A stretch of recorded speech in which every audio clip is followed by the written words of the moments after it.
2.5 वर्षापासून आमच्या आता घुमडी ताई आहेत, त्यांना विचारा की तुम्ही पैसे देता मला, पैशासाठी येतो नाही नाही, जळत आहे हे जग न देखवे डोळा म्हणून कळवळ आहे नाही का.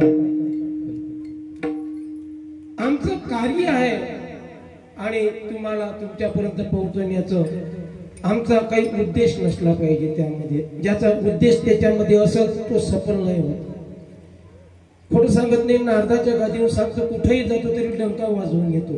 हे माझा डंका नाही, त्याचा डंका होतो. आम्ही कोण वाजवणारे, त्याचा डंका तोच वाजवते. इथं काही जणांनी म्हटलं होतं की महाराज, काही जणांचं राहते मतांतरे, महाराज असं होते तसं होते, होणार नाही, काही नाही काही नाही. त्यांना स्पष्ट सांगितलं तुम्ही नाही करत असाल तर तो करून घेईल, कसा करते तो माहिती, तुम्ही फक्त जेवण करायला ये जा.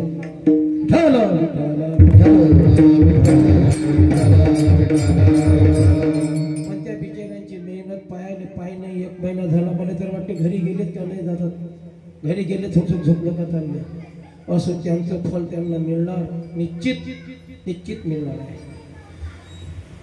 तर अभंग हा काला प्रकरणातील आहे. तुकोबाच्या गाथेतील हा 4 चरणाचा अभंग आहे, काला प्रकरणातील आहे. आणि त्याचा भावार्थ सांगून देतो. आणि ज्याला कीर्तन मग नाही समजलं तर त्या भावार्थाला समजून घ्यायचं. उपजुनिया पुढते येऊ. उपजुनिया म्हणजे नाही का जन्माला येऊन, नाही का. उपजुनिया म्हणजे जन्माला येऊन, पुढते आम्ही जन्म घेऊ नाही का.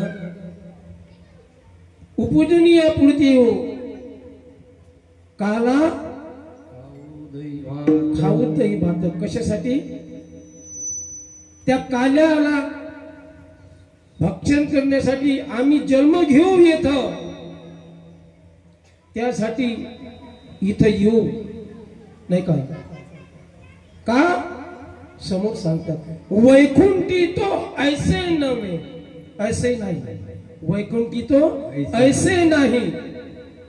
कवळ म्हणजे घास, जे काल्याचे कवळ काही काल्याचे, काल्याचा तिथं तुम्हाला कवळ तर सोडा पण एक कण मात्र सुद्धा मिळत नाही.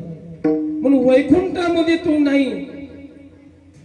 तुकोबा म्हणतात वैकुंठ तो नाहीच आहे, परंतु उपजुनिया पुढते येऊ, काला खाऊ दही भात. आम्ही काला खाण्यासाठी दही भाताचा इथं येऊ. आम्ही मग आल्यानंतर एकमेका देवमुखी, आम्ही एकामेकांच्या मुखामध्ये देऊ.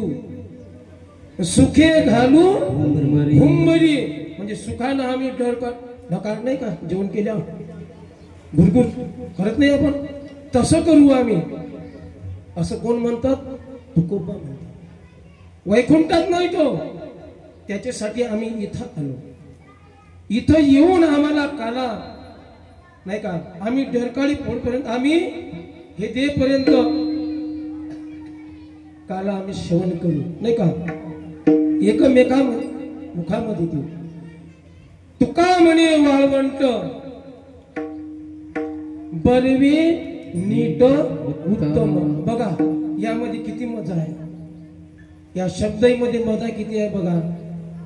बरवे, नीट आणि उत्तम शब्द अर्थ सारखाच आहे. शब्दाचा अर्थ सारखा आहे. बरवे म्हटलं तरी त्याच लेवलनं आहे, नीट म्हटलं तरी त्याच लेवलनं, उत्तम म्हटलं तरी त्याच लेवलनं, नकारार्थक नाही. पण बरवे म्हणजे बरा म्हणत नाही का महाराज आपण, बरा. नीट म्हणजे त्यापेक्षा उंच जातीचा, त्यापेक्षा उंच आहे तो, पण अर्थ तोच आहे.